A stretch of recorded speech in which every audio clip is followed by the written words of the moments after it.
I said good afternoon. I said good afternoon. Hey. Hi, everyone. Welcome.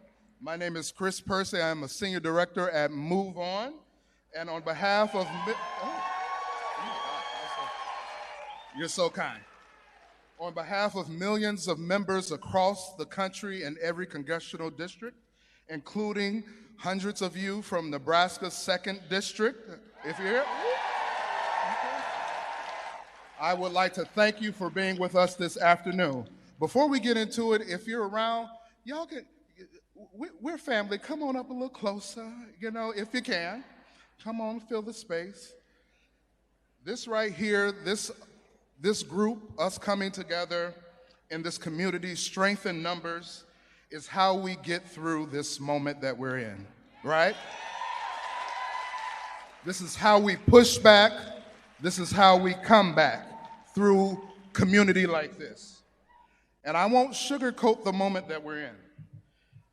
We are in the middle of a once-in-a-generation, perhaps once-in-a-century moment where there is a power grab that is taking place from an authoritarian in the White House.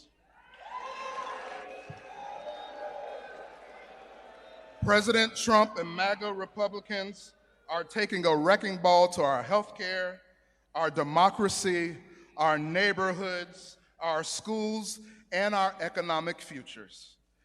Trump and Republicans in Nebraska have just passed the largest Medicaid and SNAP cuts in the history of our country, just to benefit billionaires. They ripped away health care from over 30,000 folks right here in the state of Nebraska. Okay? And I don't know about y'all, but MOVEON members across the country, we pissed. Are you pissed? But here is what I know for sure. MOVEON members, Democratic voters, people are sick and tired of this MAGA movement, and we are truly everywhere pushing back. Even in a so-called red state. There is strength in numbers. Right here in Nebraska, we all just saw how pissed off Nebraskans showed up in Mike Flood's district.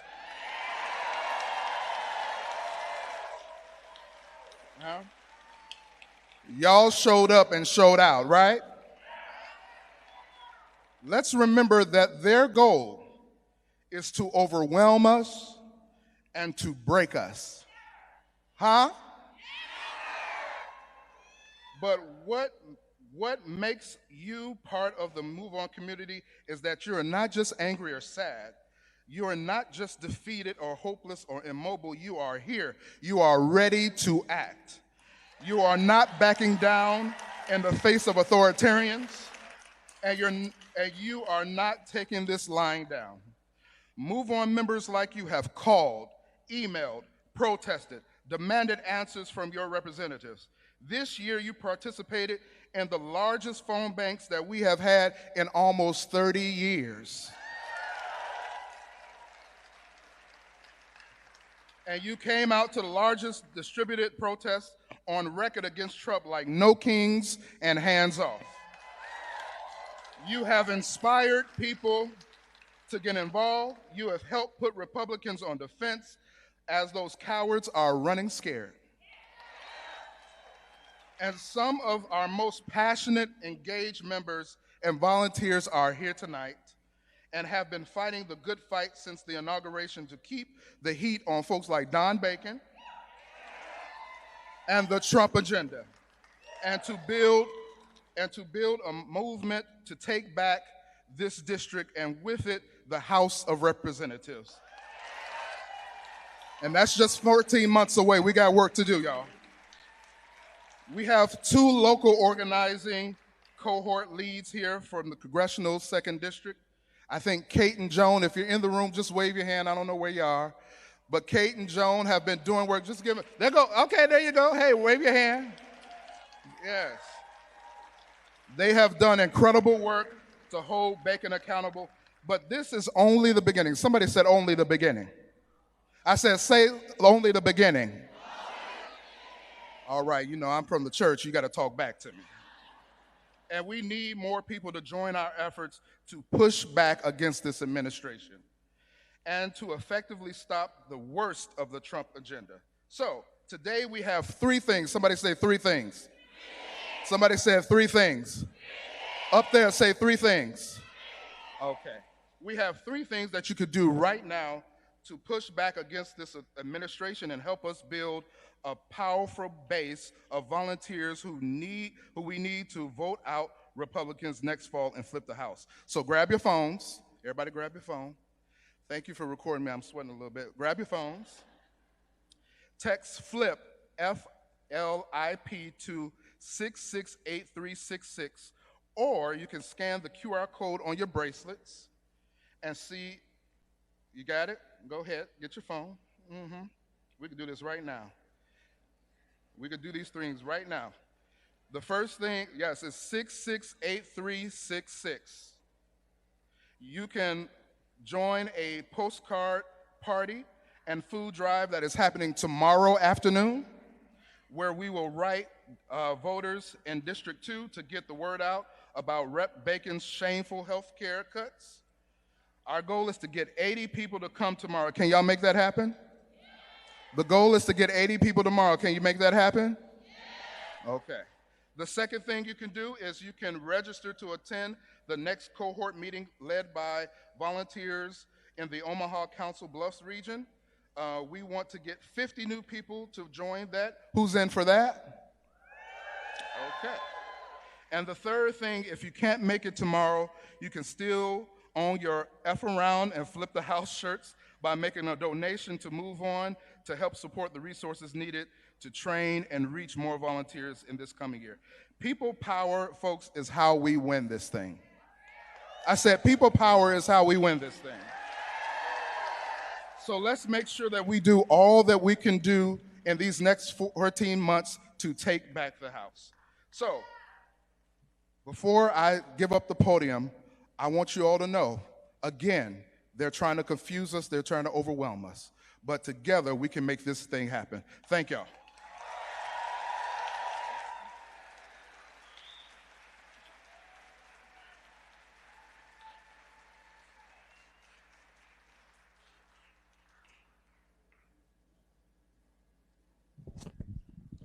Good afternoon, Omaha. Put your hands together and give it up for our Won't Back Down host, Adam Mockler.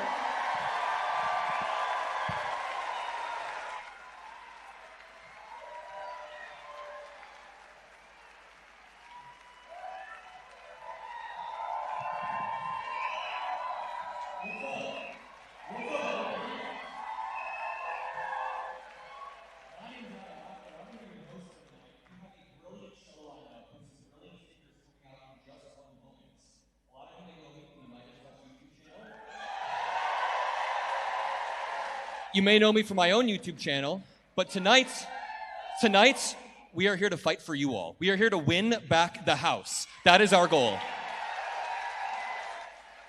And there's a reason we came to Omaha. We came to Omaha for a very specific reason. It's because we want to let you know that we hear you, we see you, and as someone who grew up in Indiana, as a blue dot, with people around me that I always had to defend my values, I want you guys to know that we are here for you. We hear you tonight, and we see you. We are going to fight for you until the very end.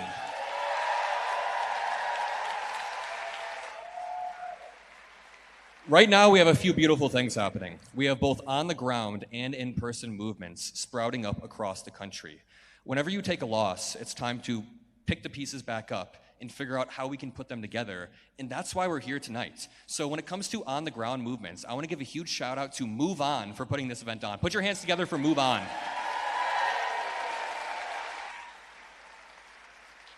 I look into the crowd at the event that MOVEON put together, and I see diversity in age, diversity in backgrounds, but we're all here with one common goal, and that is to beat this gangster regime. Tell them to keep their hands off of our country.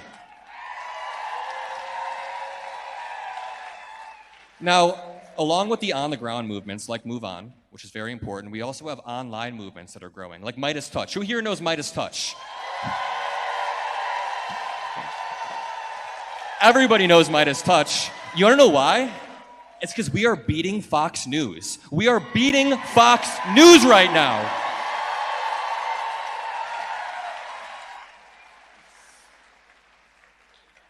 So it's been a hard few months for everybody. You know, this administration, they came in. Do you guys remember when Elon Musk was walking around the White House? That feels like a different reality. They came in and they thought that we were gonna give up. They thought that we were gonna lie down. They thought that we weren't gonna fight anymore. But I want you to look at the banner behind me. You know what we said? We said, we won't back down. We won't back down. Say it one more time. We won't back down. And that's what's important, that we never back down. We've seen massive Medicaid cuts to the most vulnerable communities. We've seen ICE kidnapping people. ICE has been targeting people who are going to immigration courthouses. They want to have their day in court, and they came to this country to live a better life. And ICE is targeting these people, not people who are committing crimes like Trump promised. No, people who want to live a better life, and it's disgusting. Right now, the National Guard was mobilized to DC. A few nights ago, I was on CNN debating Scott Jennings, and he said, I don't care what, you're cheering for me, not Scott Jennings, right? Yeah. But he said, you know, I don't care what the people of DC think. I care what the president thinks. And these aren't the type of people we should be listening to. Yeah, boo. These aren't the type of people that should be in power. So one more time, the reason that we're in Omaha tonight is to listen to you all, to hear you all. So we have some amazing speakers coming on, and then we'll do a Q&A with the audience. The first speaker that we have for the night is the youngest representative in Congress. I want you all to welcome Representative Maxwell Frost of Florida. Omaha! How we feeling today, Omaha? Let me hear it. Whoa, back down. Say it. Say it. Whoa, back down. Say it. Say it. Nah, but I love this one. You can't stop the revolution. You can't stop the revolution. How we feeling today, Omaha? How we feeling? Well, what a beautiful venue. I am so proud to be here with you all the way from the great state of Florida. Hey. Well, I used to say the great state. Now I usually say the beautiful state because we are a beautiful state of beautiful people. Happen to be run by fascists right now. But just like we're going to do in the midterms, we're going to vote them out. But I got to tell you, today I'm actually feeling really good. Not just because I'm here in Omaha, Nebraska with all of you beautiful people, but because in my home state, many of us have been engaged in a hard fight. You know, a few months ago, our governor, you might have heard of him, Ron DeSantis. The guy who eats the yogurt with his fingers. He announced that he was going to build essentially an internment camp in the middle of the Everglades for immigrants. He called this place so-called Alligator Alcatraz. And so about a month and a half ago, I became one of the first politicians to go in and use my power of oversight to look at what the hell is going on in there. But I didn't go there to go on a field trip.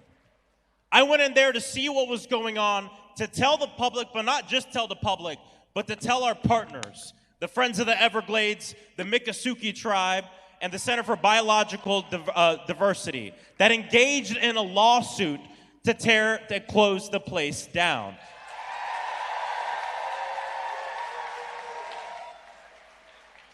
And we just heard about 24 hours ago that the judge has ruled that Alligator Alcatraz has to shut down. They can't send another immigrant to that place. And I bring this up I bring this up because we're in this moment. I know a lot of us feel defeated. I know a lot of us feel like we don't have power, but we do have power. We do have power. And politicians, look, I used to say this on the front lines of the Black Lives Matter protests. When you don't have all the power you want, you damn well use all the power you got. And we know we don't have every lever we want. But we know that as members of Congress, we can go inside these places and not just shine a light on what's going on, but work with partners to sue the hell out of them and get these places closed down. And we did that. And I'm so proud to be here at the Won't Back Down tour, because now we have our eyes fixed on 2026, the midterms. And let me tell you something you already know. Donald Trump knows if the election were held today, they would lose. Donald Trump knows that when the election is held in November next year, they will lose. That's why he came out and he said blatantly, Texas, I want you to redraw your lines to get me 4 to 5 new seats.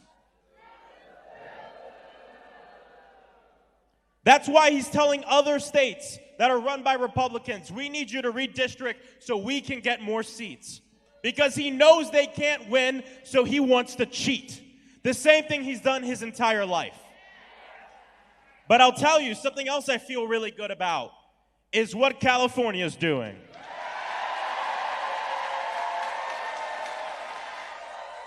They're saying, we're not gonna let you do this without a fight.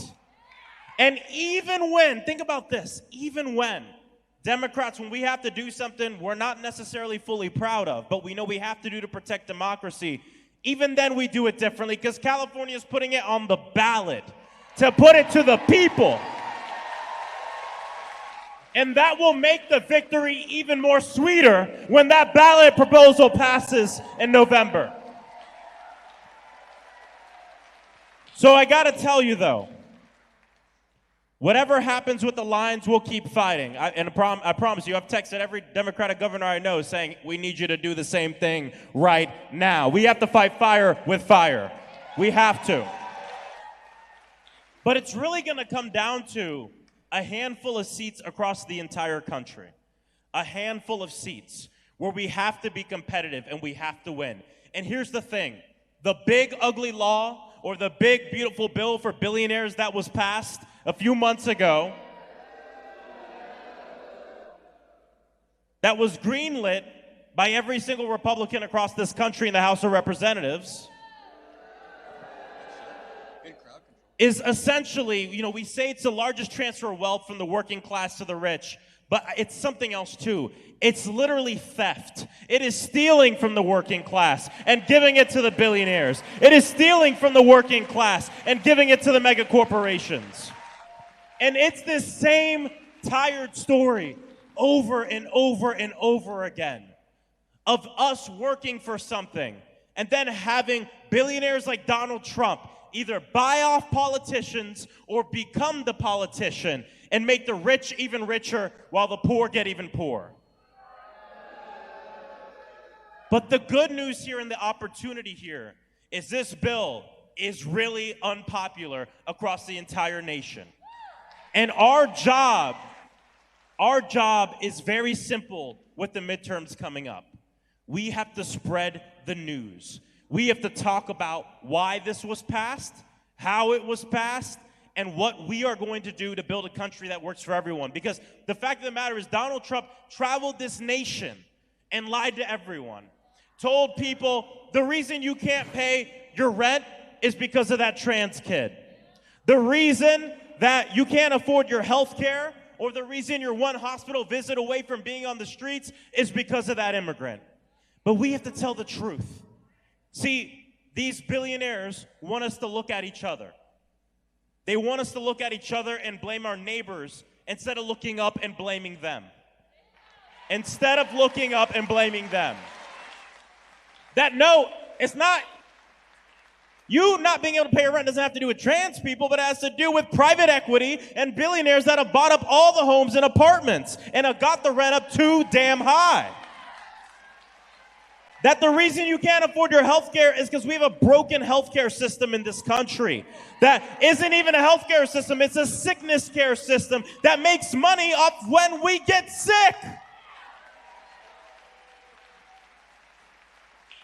And we're not interested in these solutions that are gonna fix some things for some people if you fall in this bracket at this time. But we have to be for big solutions that say healthcare is a human right. Everybody in this country deserves to be healthy. That in the richest country on the face of the earth, no one should sleep on the streets. Everybody should have a roof over their head. And that this message, even though we're going to beat congressional Republicans and take the House back, when it comes down to the people, this message isn't about D versus R. This message is about the people versus the problem. The people versus the problem. And my belief is that if we're able to coalesce around that simple message, we will flip the House. And not only will we flip the House, but we will elect a pro-democracy, democratic, pro-worker president in 2028 as well. And when we have the levers of power, because I gotta tell you, throughout this administration, we've been taking notes and writing bills. Because if Donald Trump has shown us one thing, is we have some potholes in our democracy. And he won't be the last authoritarian to try to come to power and tear it all apart. So we have to strengthen our democracy by getting rid of super PACs and getting big money out of our elections. We have to ensure that we pass legislation to ensure health care for every person in this country. We have to ensure that everybody that can work has a job and a federal jobs guarantee in this country. And making sure that this democracy works for all of us. Look, let me wrap up with this. 50% of this country doesn't vote. 50%. And listen, I know, it's horrible. But we have to be a movement. And movements are not about subtraction. It's about addition. Okay? And I'll tell you this as a young black Latino kid raised in the South that went to Southern Baptist Church my whole life. I can tell you this, shaming people into something almost never works. And when it does work, it harbors resentment. What we have to do is inspire people with an agenda worth fighting for. Because the truth of the matter is there's so many people in this country, there's so many young people in this country especially, who feel like, why should I work to protect a democracy that I feel like isn't protecting me? Our answer can't be, shut the hell up, you're wrong, grow up. But it has to be, I understand where you're coming from. Because look, I got involved in politics when I was 15 years old because I didn't want to get shot in my school. Because I didn't want to get shot in my school.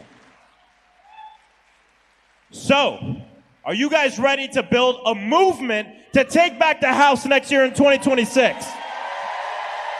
Are you ready to fight for big, bold proposals that'll change this country to work for all of us, not those at the top?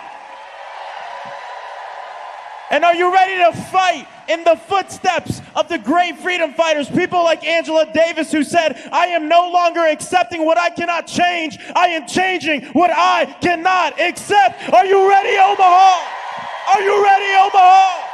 Well, let's get it done. Won't back down. Won't back down. Thank you all so much. Have a good day. I'll be back.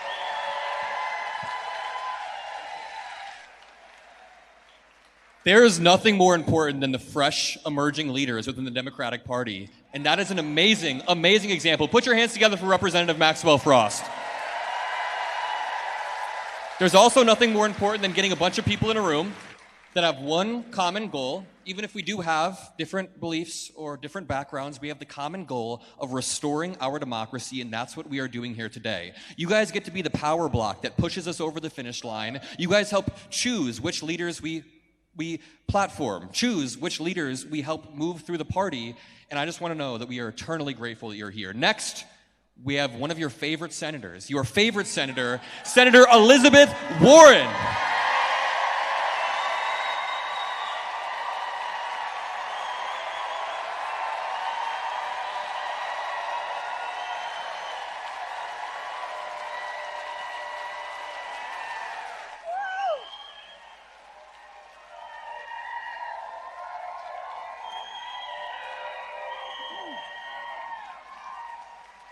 Hello, Nebraska!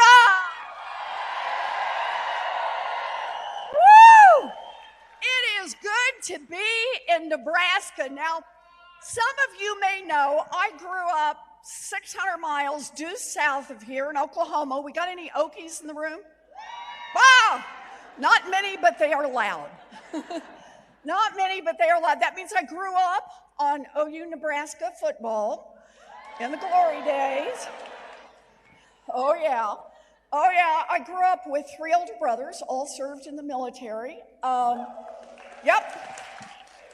Oldest brother, 244 combat missions in Vietnam. We were lucky to get that guy back. I grew up in a family that never spent a single day that we didn't worry about money, that we didn't always count how much there was, what we had, how much longer it had to last. And when I was about 12, my daddy had a heart attack, and it nearly wiped us out. The bills piled up, we lost the car, and we came about that close to losing our home. And I remember the day that I walked into my parents' bedroom, and my mother, her face was red and puffy, and she was walking back and forth, and she was saying, "We will not lose this house. We will not lose this house. We will not lose this house." She was terrified. And I was 12 years old looking at her, and I was terrified. And my mother did what a lot of mamas had done. She pulled on her best dress, she put on her high heel shoes, she walked to the Sears, and she got a minimum wage job answering phones. And that minimum wage job saved our house, and it saved our family.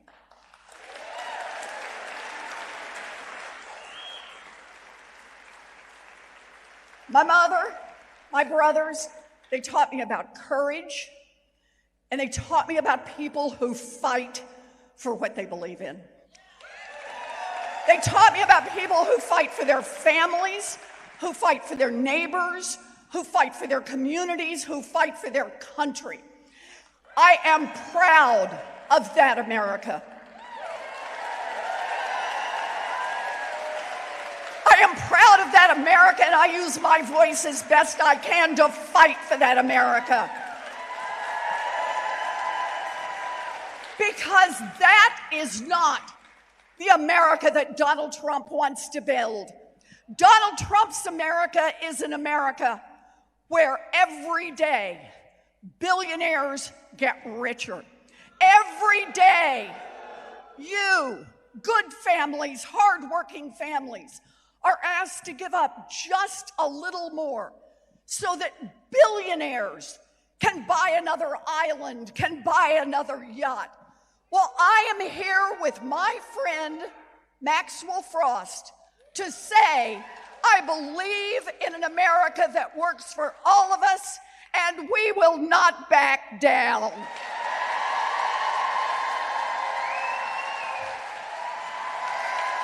We will not back down.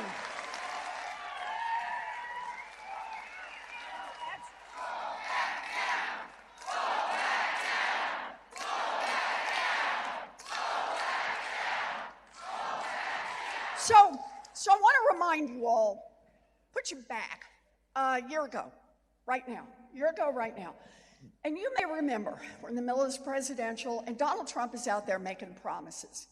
Remember those promises? He said, with a single phone call, he would end the war in Ukraine. Yeah.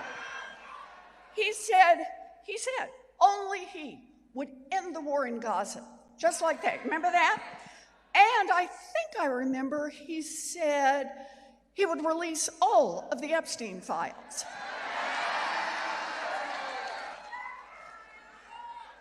Yeah, so what happens? Donald Trump now, he can't remember any of that. He can't talk about any of that. Accountability is what a democracy is about. And let's just be really clear with Donald Trump. We want to help the Ukrainians when they fight back against a Russian invasion.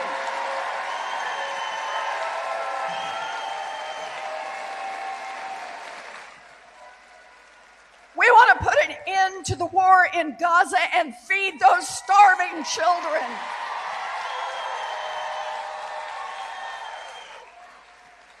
And Buster, we want to see all of the Epstein files.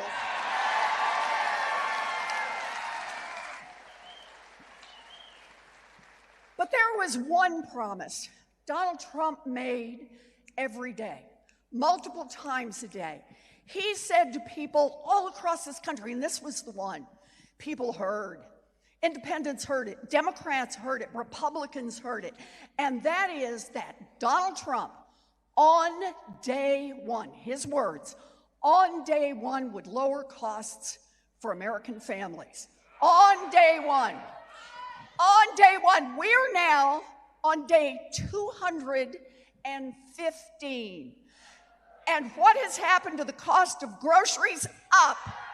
What's happened to the cost of utilities? What's happened to the cost of housing? And the cost of school shoes and backpacks and baby strollers? Up, up, up. And what is Donald Trump doing about it? It's worse than nothing. On groceries, he gets out there and creates chaos on tariffs so that your grocery bill goes up. On utilities, he cancels clean energy projects that would help bring down your costs. Exactly. And on housing, cost of housing is up. What does he do? He opens a Tesla dealership on the front lawn of the White House. Look, Donald Trump promised on day one to lower costs, and all he has done is push costs up at the big one. The big one is health care. How many people in here are paying more for health care? Drugs, prescription drugs, trips to the doctor, right? And so what have Donald Trump and the Republicans done? They have decided to pass the big ugly bill that will take away health care from 15 million Americans. That will drive up health care costs even for people who have insurance, and that will close rural hospitals all across this country. I want to just say a word for a minute about health care, because I think this is really important, and we don't defend enough what we're trying to do here. You know, we don't know whose baby is going to be born and run up $1 million in medical bills before they ever make it out of the hospital, right? We don't know whose best friend is going to get hit by a bus and need a home health aide and a wheelchair to be able to live independently. We don't know whose grandma is going to outlive her savings. So we are Americans.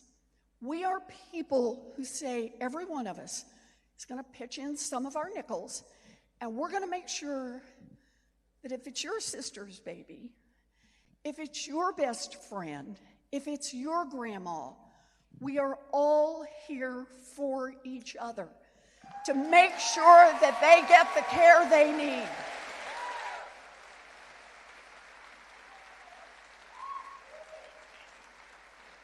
Donald Trump and every single Republican in Congress, including 5 Republicans right here in Nebraska, all voted to say we're going to slice into that program and take 10 million people, little babies best friends and grandmas and tell them no more care for you. That is the Republican Party Donald Trump is building. And we are here today to say that we will get in this fight because those are the kind of people we are. We are the people who care for our families. We are the people who take care of our neighbors. We are the people who will fight for care for our babies, for our best friends, and for our grandmas. You will not take it away, not on our watch. We will not back down.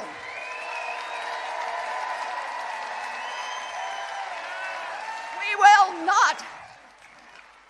And understand this, I'm not talking in the abstract. Set your watches. In September, the Republicans are going to need to get a budget through to keep the government open. And to do that, they're going to need some Democratic votes. Okay, you want my vote, and I hope the votes of the rest of these Democrats, then by golly, you can restore health care for 10 million Americans.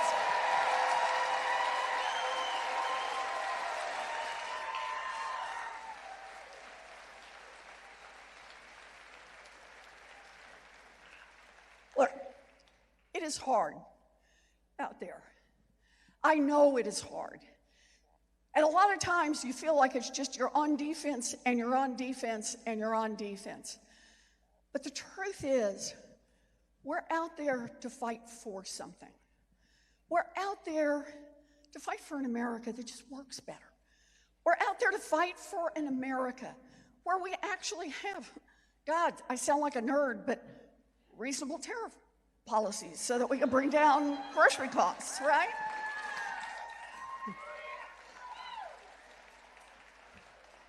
And that's what Democrats are going to do.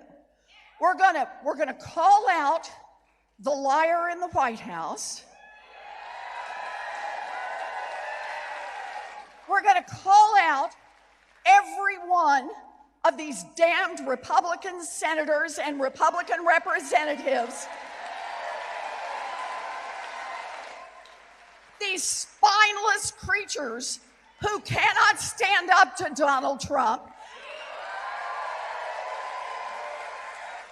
We're going to call them out and say, we are not going to help you build an America that just makes a handful of billionaires richer while everybody else gets poorer.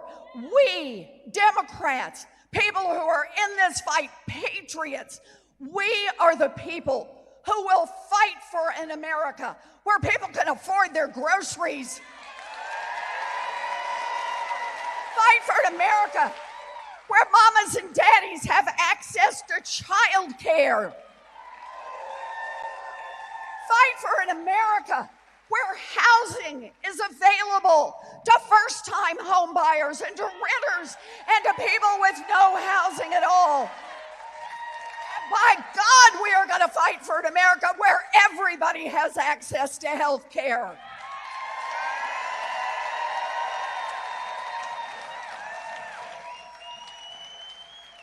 This is a moment to fight, but understand this, it is a moment of hope. It is a moment of hope because look around this room. This is where power is. You are the people that Donald Trump is afraid of. Donald Trump wants to shut down democracy because that's the only way he can hang on to power. He wants to change the rules because he knows if everybody votes, he loses. I am here tonight, this afternoon, with you because I have that hope in my heart. Because I'm still that 12-year-old girl who watched my mama pull on her best dress, put on her high heel shoes, and do what damn well needed to be done.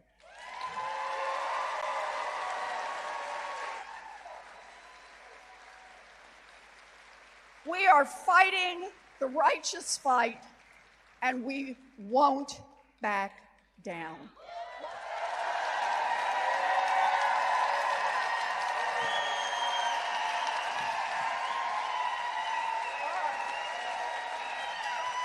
This is the energy that the party needs. The energy in this room is what the Democratic Party needs. A room full of fighters. I know you guys see what I see. Like I said earlier, after a loss, you pick up the pieces, and now we see new leaders emerging within the party. Not quite new, but how do you guys feel about Governor Gavin Newsom stepping up to the plate lately? He's been And of course, on this stage, we've got some brilliant leaders. And now we're going to ask some questions. We're going to have a chat, and then we're going to open it up to a few audience questions. So it's going to be good. I want to start off here. Now, Donald Trump's approval rating has been rapidly slipping, but that does not, and that's a good thing, right? Not fast enough. But that doesn't automatically mean that Democrats are popular. In fact, the Democratic Party's approval rating is also near an all-time low. So the question is, what do Democrats need to do to win back Congress in the midterms and just win back the people? Well, I got to tell you, nobody elected the Democrats to lie down and play dead.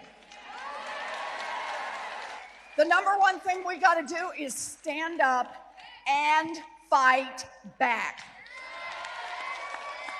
And we got this coming up in September. I want to say this again. Up in September, the Republicans are going to need Democratic votes to keep this budget, to pass a budget. Republicans now own it. They got the House, they got the Senate, they got the White House. They got to do what Congresses have done time immemorial and sit down and negotiate. And what we're going to stand up and fight for is we are going to fight for health care, for our babies, for our best friends, and for our seniors. They're going to give it to us, and we're going to fight back. I think that's a key part. So you'll use your leverage to fight back. Yeah, you know, I want to say on this, we don't have as much power as we want. And damn, it is frustrating sometimes in Washington. He does things and you want to say, my God, can't you stop him? And sometimes the answer is no. But not having as much power as you want is not the same thing as having no power at all. We have power and we must use it. Mark it September. Representative Frost, what are your thoughts? As a young dude in the party, I want to know, how do you think we win back not only the people, but also younger people?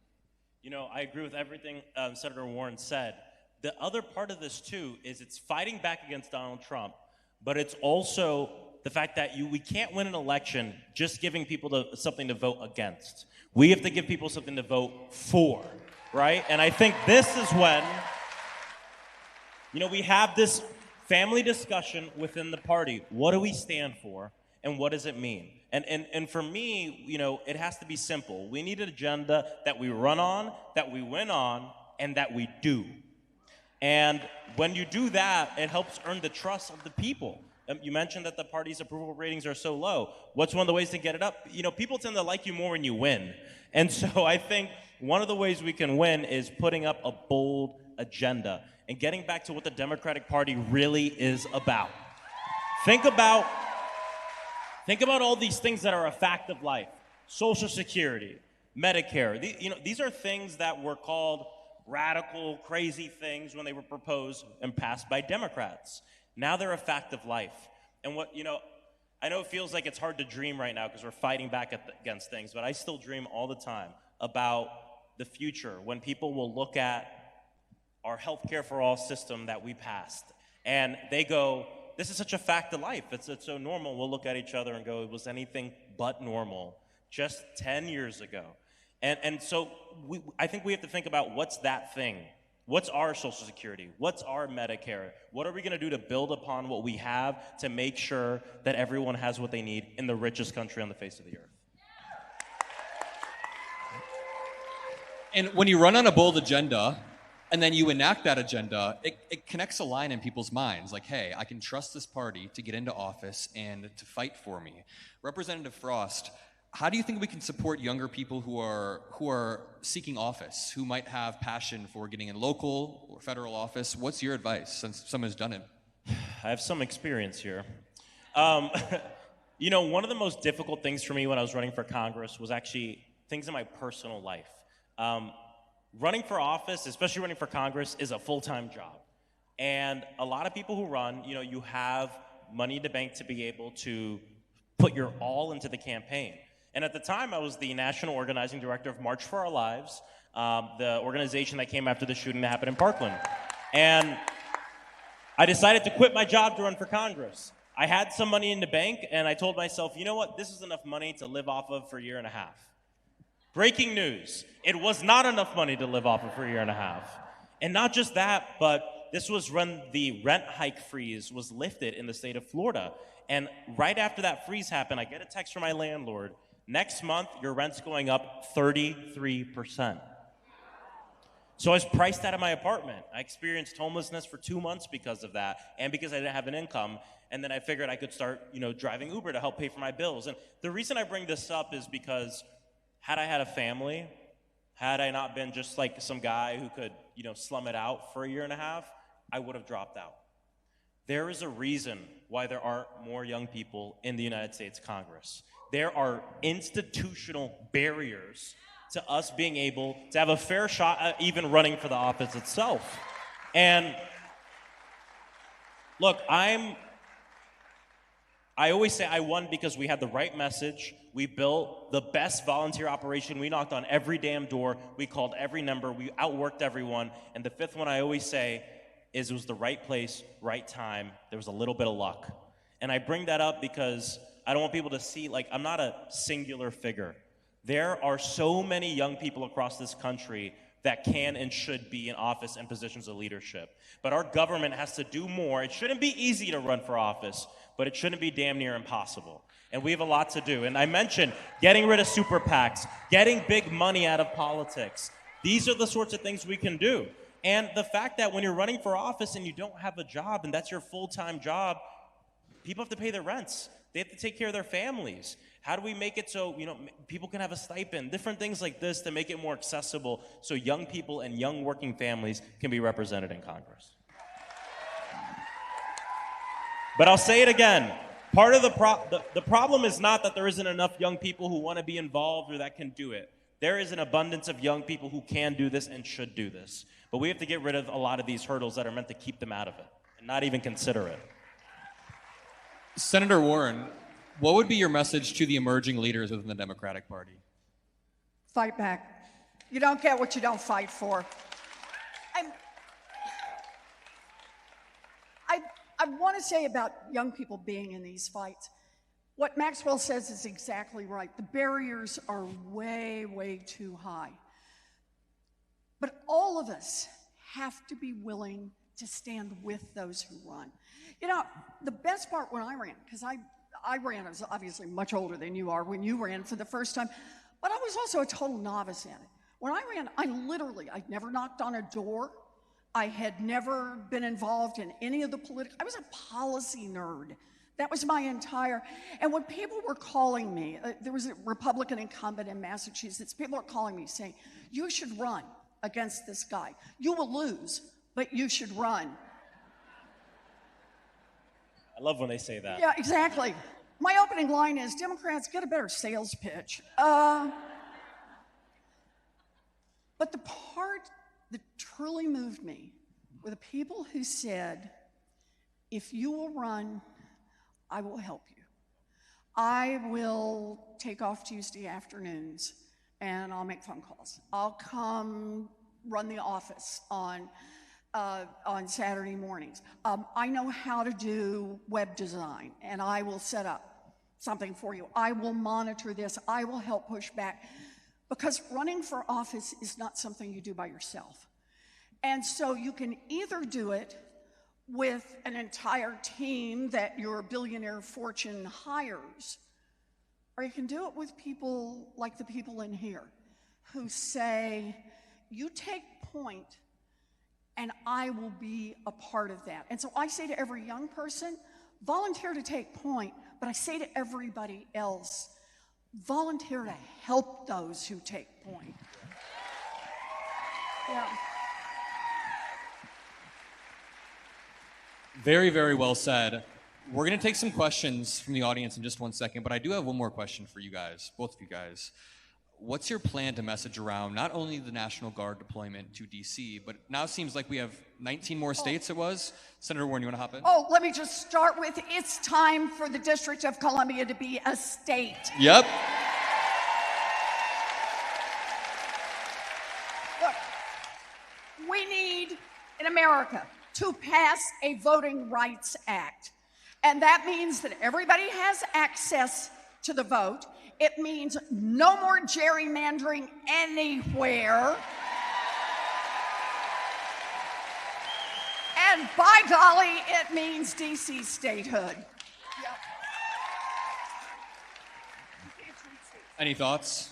You know, I think because there's so many people, and you know, you hear a lot of like people, pundits, and folks in a lot of mainstream media too say, Democrats shouldn't talk about this because it's a distraction. You know, you hear that. And when you call something a distraction, you're implying that we shouldn't pay attention to it, that we should pay attention to the other thing. And there's folks who want us to believe that there's like two different things going on. On one end, we have the big ugly law. We have the largest transfer of wealth from the working class to the billionaires, gutting Medicaid, gutting nutritional assistance, and we have the cost of living. And then on the other hand, we have the federal government occupying our cities, ICE terrorizing our communities, kidnapping people and human trafficking them to other countries, and the taking away of our democracy. And the thing here is, it's not two different things, it's the same damn thing. Same thing. It's the same thing. These aren't things to distract from one another. This is things to enable the other thing. Because the only way you pass the big, ugly law and feel like you won't feel the political repercussions is by deploying the military to our streets, is by scaring people with ICE, is by trying to gerrymander the hell out of the country. So it's not two different things or three different things going on. It's the same story. And it's a story that a lot of us are familiar with. The rich getting richer and the poor getting poorer. Let me tell you, my first time I went to the Everglades detention facility, Alligator Alcatraz, I saw two private planes on the tarmac. And I asked, who do those private planes belong to? They don't look like state planes. They said, oh, they're executives from two of the biggest corporations that are running the place. And I gotta tell you, when I was there, I barely saw any law enforcement or even the National Guard. It was all privately run. $450 million of Florida taxpayer monies going to billionaires and mega corporations. So it's the same damn story. And what we have to do as political leaders, as organizers, as activists, is be able to tell that story. Not say, we're not going to talk about this thing because we want to talk about this other thing, but be able to say, it's all one thing. It's all one story. And it's all about taking stuff away from you and giving it to them like it's been going on for decades. And it also makes a lot of sense when you look at it through the framework of this administration just lying about everything. It doesn't have to be a distraction. They can be lying about the big ugly bill, lying about the Epstein list, 100%, lying about the way that they are enacting these ICE raids. They're just liars. They're trying to cover every single thing up. Now for some questions from the audience. It's gonna be the fun part. Where am I supposed to look? We have Grant. Grant is gonna ask the first question. I love that flag that you have back there. Okay, I see you over there. Scared me for a second. The F Trump flag, sorry, I should clarify. Okay, our first question is from Grant. Grant, where are you from and what's your question? Over here. Okay, cool. Hi, I'm Grant from Nebraska. My question is, when laws are so clearly being broken and checks and balances are failing, what recourse do we have? Representative, you want to start? Thank you. And we do know Trump is breaking the law left and right. And this is, you know, we all know about Project 2025. And I can tell you, Project 2025 is actually Florida 2020. Everything that we're experiencing, we've been dealing with in the South and the state of Florida for years. And it's part of the playbook. Do illegal things. You know, when they say they want to run the country like a company, they mean it in a lot of different ways. But I always think about the way that certain companies act when their workers are trying to unionize. You know, and what they'll do is they'll do things that they know completely break labor law. Fire the barista, intimidate the barista or the worker, this and that. They know that it's illegal, but they know that they can work faster than the court system. They know that they can do something that's not allowed, and maybe it'll be resolved a year or 2 years later. But hey, at the end of the day, even if they have to pay a fine, they stopped the union. And it's the same thing with this. They are doing stuff that they know is illegal because they know that they can work faster than the courts a lot of the time. But litigation is one of our top tools. And I bring up the alligator Alcatraz situation because I think it's a good example of elected officials, organizations, and then the people working together to get something shut down. And the fact of the matter is, even one of the witnesses in the case was a state representative from my district, Representative Anna Scamani, who came in with me during the tour, wrote everything down, did a declaration, and actually was a witness in the case to talk about what she saw inside there. When I got back to DC, I went to the House floor and I gave a long speech detailing from my notes everything I saw. Why? Because then it's part of the congressional record to be used as evidence in the case, right? And so, but this isn't like, we didn't all wake up one morning and go like, we must do this. We spoke and we organized with our partners, the plaintiffs of the case, and worked together on it. And that's how collectively, and obviously the plaintiffs led on this, we were able to get that thing shut down. I think it's a really good example of ways that we can all work together to make it happen. But that's one example. I just want to add, I think Maxwell's exactly right. We get in the courts, we fight in the courts, and we win most of those cases. But I want to do the other half. You all get together and you get out and you protest, you fight, you show up for the 1 or 2 Republicans who will actually still do a town hall. They're really afraid.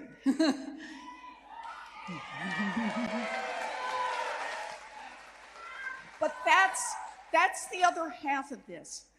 I know that it may feel like nothing came of it. Oh, a lot comes of it.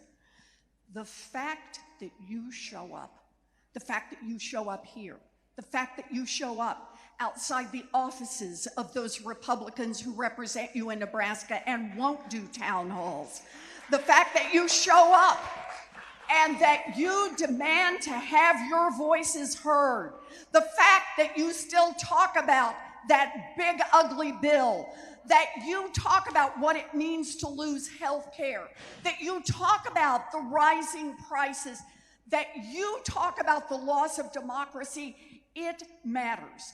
It matters because you're turning the heat up under those Republicans. And we've watched it. One cracks here, another one cracks over there. You don't win a fight like this in a single battle. There's too much power on the other side. The billionaires are strong and they are organized, and man, they're holding on. But we are fighting back. So I'm with Maxwell. Let's go to the courts. But the other half is we got to be out there, we got to be loud, and we won't back down. That's how we fight back. Very well said. We have one more question from the audience. This one's coming from Grant. How you doing, Grant? Alex will be asking a question. Okay. Alex. Sorry, my card says something. Christy. Alex. Hi, I'm Kristen. And I'm a proud Nebraskan. And my question is, what do we do about the gerrymandering that has had such an impact and has had a large part in putting people in power who don't truly represent their districts? Senator. So look, I've been fighting for years now for independent assignments of districts. No gerrymandering anywhere in the country. We need a federal law. That's how it needs to work. That is our goal, and that's how it's going to work someday. But right now, given what Texas has done, I say to California and Gavin Newsom, well played. Thank you.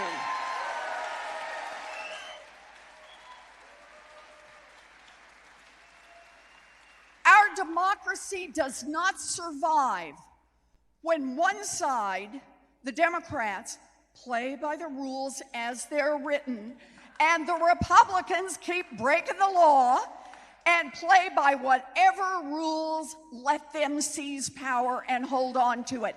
The defense of democracy is our first priority.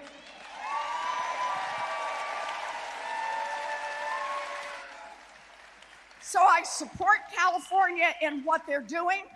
We want to take back the House and, please God, take back the Senate. We pass a Voting Rights Act that guarantees the right of every American citizen to vote, to get that vote counted, to get a district that is drawn independently, and to get DC statehood, and that is a big step toward protecting our democracy. That's the job. It's also worth pointing out that when Democrats were last in power, we tried to ban gerrymandering. You guys tried to ban gerrymandering twice. Yep. Then Republicans, when they took power, rather than doing the same thing, they decided to double down on the most radically aggressive gerrymandering policy in the mid-cycle. That's the big problem here. It's not about who gerrymandered more in 2011 or 2010. It's about Donald Trump in the middle of the cycle, the middle of the census, deciding to intentionally redistrict Texas, or at least asking Abbott to, so they get the direct amount of seats that they need to win back the midterm. That's the messaging that we need to use. Sometimes on TV, people get too caught up in the tit for tat. It's not about the tit for tat. It's about what's going on now. So, Representative Frost, do you want to answer the same question? Well, and I'd say also we have to remind people how screwed up this is, and that it's not normal. Like, for some reason, Donald Trump feels like just because he's doing stuff out in the open, that it's okay. And we have to make sure that people know that this shit is not okay. And just because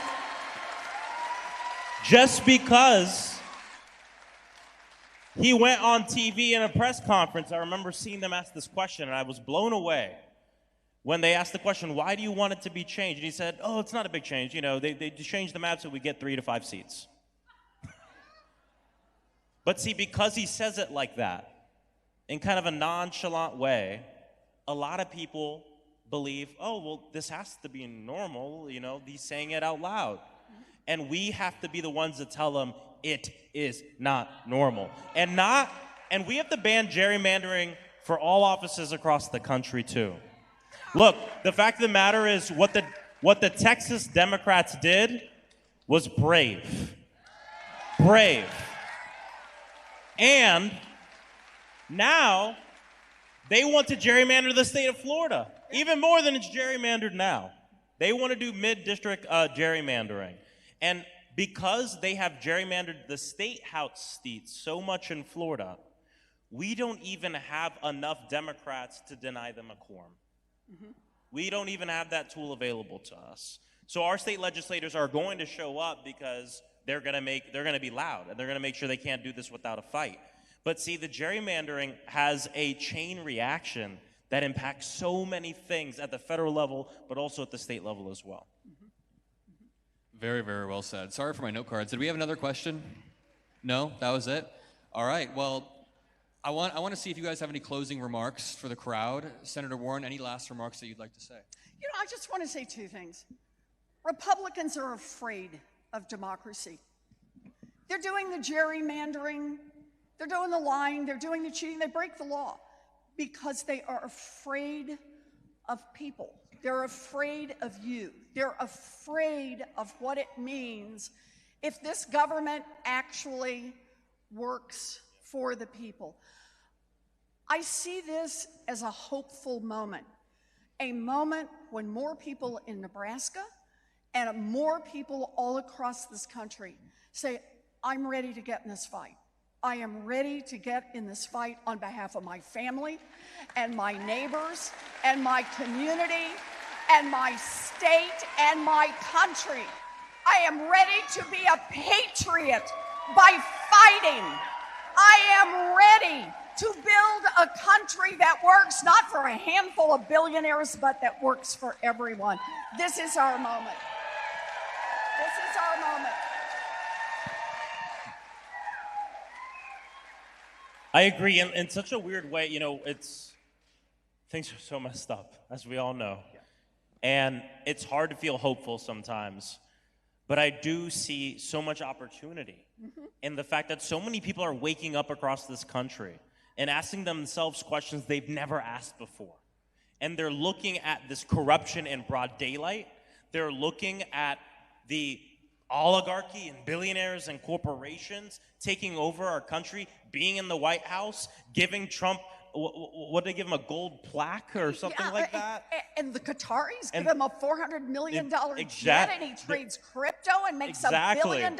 They're seeing it's this corruption right out in broad plain daylight. view. And the opportunity here is people are seeing it. People are seeing it. And our job, and to put on my, because before I was ever a politician, I was a field organizer knocking on doors. And I got to tell you that the way we do this is by going to the people and talking to people directly. Not expecting them to come to the politics, but bringing the politics to them. And when we do that, because people understand what the promise of this country is supposed to be. And the thing that gives me hope about our side and about our team is it's not like we're trying to rewrite anything. See, Donald Trump is trying to tear apart the Constitution. Donald Trump is trying to rewrite what this country is supposed to be about. But for us, making sure that in the richest country on the face of the earth, everybody has what they need to live a decent life. It is already written in the founding documents of this country that every American deserves that. So we don't have to change anything. It is written. All we have to do is fight for it and go to every one of our neighbors. And in the words of the late, great Congresswoman Barbara Jordan, what the people want is simple: a country as great as its promise. Let's fight for that promise, and let's not back down. Thank you, Omaha. Thank you so much, Omaha.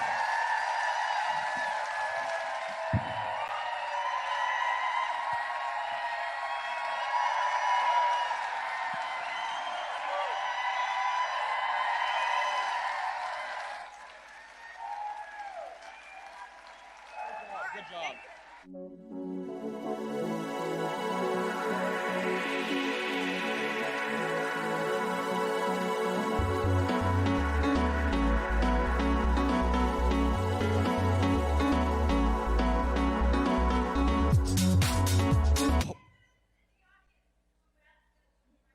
Yeah, are there any candidates in the audience that want to raise their hand? I met one before.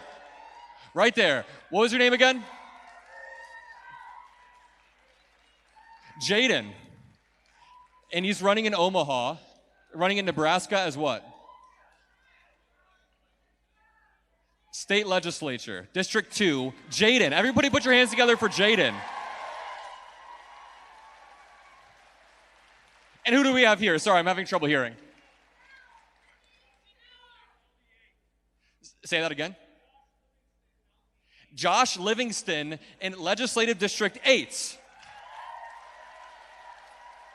See, we have some young emerging leaders, and I just want to end this off by saying the beauty of America is that in other countries, you may not be able to have these conversations or talk to these candidates. One more candidate up there. Denise Powell. What district are you in, Denise? District 2. Amazing. Amazing. Put your hands together for them. And you. Sorry, I'm having trouble hearing.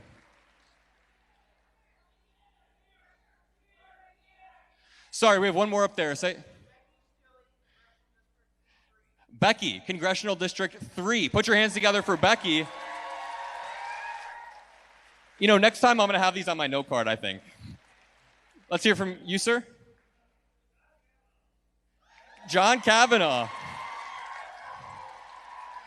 What are you running for? Congressional District 2? Nice. Put your hands together for John. All right. We just illustrated right there that we have fighters in this room who are rising up, who are ready to run, and who are ready to push back. Do we have anybody else in here who's running for office that I missed? Up in the corner. One more?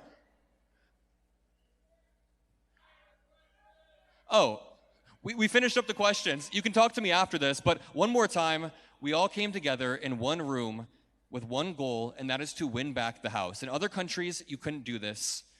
Donald Trump doesn't want us to be able to do things like this, but this movement we're building in this room is powerful. I want to give a huge shout out to MOVEON, huge shout out to MeidasTouch. Put your hands together for the organizer of this event. Put your hands together for our amazing Congress people who came here today. And one more shout out to the candidates who are running for office.